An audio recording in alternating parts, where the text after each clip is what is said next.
Hello guys, ఎలా ఉన్నారు? Welcome to RT interesting space.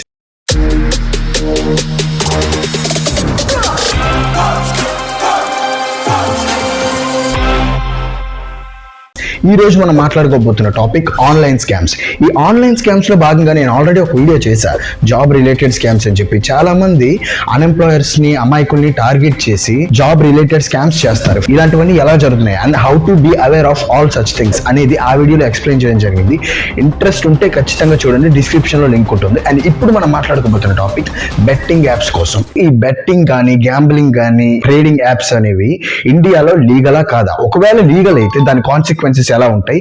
ఒకవేళ ఇల్లీగల్ అయితే మరి ఎందుకు చాలా మంది celebrities, YouTubers, social media influencers వీటిని ప్రమోట్ చేస్తున్నారు? ఈ బెట్టింగ్ యాప్స్ అనేవి మన లైఫ్ ని ఎంతలా ఇంపాక్ట్ చేస్తున్నాయి? ఎస్పెషల్లీ స్టూడెంట్స్, ఈ యూత్ ని బెట్టింగ్ యాప్స్ అనేవి ఎంతలా ఇన్ఫ్లుయెన్స్ చేస్తున్నాయి? అవే ఫస్ట్ ఆఫ్ ఆల్ మీ డౌట్ ఒకటి క్లియర్ చేస్తా. బెట్టింగ్ యాప్స్ అనేవి ఇండియాలో లీగలా ఇల్లీగలా అంటే ఖచ్చితంగా ఇల్లీగలే.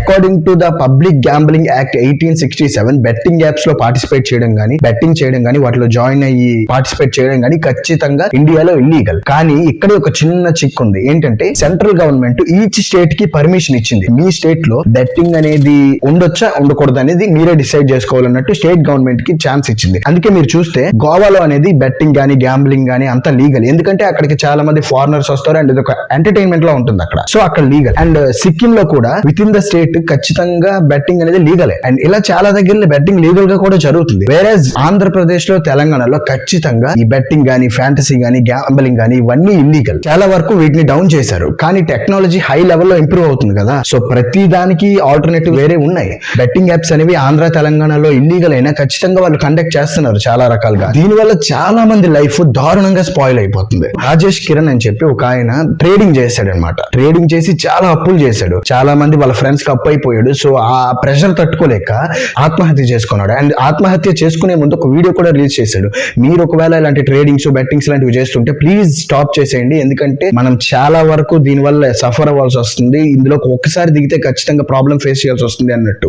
ఇలాగే చాలా మంది లైఫ్ అనేది స్పాయిల్ అయిపోతుంది బెట్టింగ్ యాప్స్ వల్ల. అండ్ మోర్ ఓవర్ ఇవన్నిటికీ కారణం ఏంటంటే celebrities, YouTubers, social media influencers వీటిని ప్రమోట్ చేయడం. ఎందుకంటే ఈ బెట్టింగ్ యాప్స్, ఈ గ్యాంబ్లింగ్ ఇలాంటివన్నీ ఇల్లీగల్ కదా. టీవీలో యాడ్స్ ఖచ్చితంగా చేయలేరు. ఒకవేళ టీవీలో యాడ్స్ చేసే ఛాన్స్ ఉంటే చేసేవారు, బట్ లేదు కదా ఛాన్స్. వాళ్ళకున్న వన్ అండ్ ఓన్లీ ఆప్షన్ ఏంటంటే ఖచ్చితంగా యూజ్ చేసుకోవాల్సింది సోషల్ మీడియా. అందుకని ఈ సోషల్ మీడియాలో పాపులర్ యూట్యూబర్స్ గానీ, ఇన్ఫ్లుయెన్సర్స్ గానీ వాళ్ళు ఉంటారు కదా, వాళ్ళతో ప్రమోట్ చేయించుకుంటున్నారు. So that is the biggest problem here. ఎందుకంటే చాలా మంది వాళ్ళని ఫాలో అవుతారు అండ్ వాళ్ళు చెప్పేది విని ఇన్ఫ్లుయెన్స్ అవుతున్నాం. బట్ దాని వల్ల చాలా ప్రాబ్లమ్స్ వస్తున్నాయి. చాలా మంది లైఫ్స్ దారుణంగా స్పాయిల్ అయిపోతున్నాయి. ఈవెన్ ఇండియన్ గవర్నమెంట్ కూడా ఒక రూల్ లేటెస్ట్ గా పాస్ చేసింది. ఏంటంటే ఈ సోషల్ మీడియా ఇన్ఫ్లుయెన్సర్స్ ఉంటారు కదా, ఈ బెట్టింగ్ యాప్స్ ని గట్ట ప్రమోట్ చేస్తూ ఉంటారు, గ్యాంబ్లింగ్ ని గట్ట. సో దాని వల్ల చాలా మంది మిస్లీడ్ అవుతున్నారు. సో అది గనక చేస్తే ఖచ్చితంగా వాళ్ళ అకౌంట్స్ బ్లాక్ చేయడం జరుగుతుంది. అండ్ ఆ సోషల్ మీడియా యాప్స్ ఆల్గరిథం కూడా కొంచెం చెక్ చేసుకోవాల్సి ఉంటుంది, ఎలాంటి కంటెంట్ వాళ్ళ యాప్స్ లో పబ్లిష్ అవుతుందో అని చెప్పి. దాని వల్ల చాలా మంది యూత్ మిస్లీడ్ అవుతున్నారు ఎస్పెషల్లీ అని చెప్పింది గవర్నమెంట్. అంత సీరియస్ గా వార్న్ చేసిన తర్వాత కూడా ఎవరు ఆగట్లా, ప్రమోషన్స్ చేస్తూనే ఉన్నారు. రీల్స్ స్వైప్ చేసిన, స్టోరీస్ స్లైడ్ చేసిన, ఇన్స్టాలో ప్రమోషన్స్ వస్తూనే ఉన్నాయి. ఎలా అంటే నాకు ఈ టెలిగ్రామ్ ప్రిడిక్షన్స్ మీద అంతగా నమ్మకం లేదు, కానీ రీసెంట్ గా సో పర్సన్ ప్రిడిక్షన్ చూసిన తర్వాత అరే వా, ఇంత యాక్యురేట్ గా ఎలా చేస్తున్నారా అనిపించింది.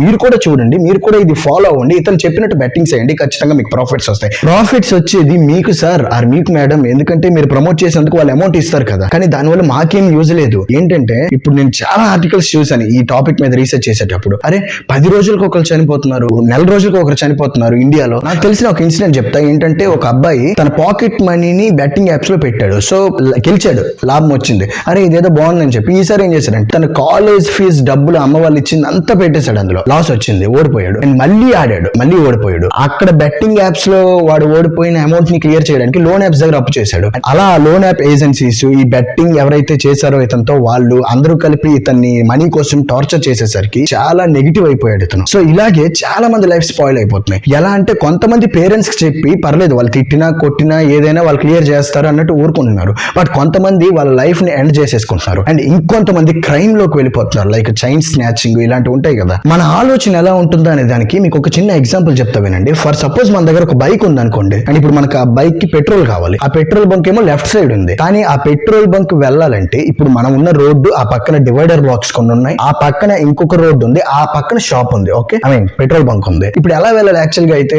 స్ట్రైట్ గా వెళ్ళి టర్నింగ్ ఎక్కడ ఉంటే దాన్ని తీసుకొని అలా ఆ రోడ్ అంటే వచ్చి అప్పుడు పెట్రోల్ బంక్ వెళ్ళాలి. కానీ మనం ఏం చేస్తాం, ఇక్కడ ఆ డివైడర్ బ్లాక్ తప్పించి రోడ్డుకి అడ్డంగా ఇలా వెళ్ళిపోతాం. అటు నుంచి ఏ బస్సు వస్తుందో, ఇటు నుంచి ఏ లారీ వస్తుందో ఎవరికి తెలుసు? ఏమైనా అయితే హూ ఇస్ రెస్పాన్సిబుల్? ఇక్కడ మన ఆలోచన కూడా ఎలా ఉంది, లైఫ్ లో సక్సెస్ఫుల్ పర్సన్ గా రిచెస్ట్ పర్సన్ గా అవ్వాలనుకుంటే బ్లడ్ అండ్ స్వెట్ పెట్టి హార్డ్ వర్క్ చేయాలి. కానీ అదంతా మనం చేయట్లేదు. ఇలా షార్ట్ కట్ లో వెళ్ళిపోతా, బెట్టింగ్ యాప్స్ లో లక్షల కోట్లు సంపాదించేస్తా, ఊరుకో అంబానీ జిల్లాకో బిల్ గేట్స్ అయిపోతా అంటే ఎలా అవుతుంది? ఇక నా కన్సర్న్ ఏంటంటే కనీసం సగం జీవితం కూడా చూడని వాళ్ళు కూడా ఈ బెట్టింగ్ యాప్స్ కి ఎడిక్ట్ అయ్యి వాళ్ళ లైఫ్ ని స్పాయిల్ చేసుకుంటున్నారు, ఎండ్ చేసేసుకుంటున్నారు అక్కడికి. That's what my concern. And ఇంకో విషయం చెప్పడం మర్చిపోయా, అసలు ఈ బెట్టింగ్ యాప్స్ ఫ్రాడ్ అంటే ఈ బెట్టింగ్ యాప్స్ లో కూడా ఫ్రాడ్ జరుగుతుంది. ఎలా అంటే ఫర్ సపోజ్ ఇప్పుడు కొంతమంది ఉంటారు, ఎలా అంటే మనం బెట్టింగ్ వేయాలంటే ఖచ్చితంగా ముందు అమౌంట్ వాళ్ళకి ఫోన్ పే చేయాలి. ఒకవేళ మనం ఓడిపోయామనుకో that's well and good, but గెలిచామనుకోండి సైలెంట్ గా నెంబర్ బ్లాక్ చేసి వెళ్ళిపోతారు. ఏంటి ఇక్కడ గెలిచినందుకు కూడా కనీసం సాటిస్ఫాక్షన్ ఉండట్లేదు. సో ఇలాంటివన్నీ జరుగుతున్నప్పుడు ఈ బెట్టింగ్ యాప్స్ కొంచెం దూరంగా ఉంటేనే బెటర్.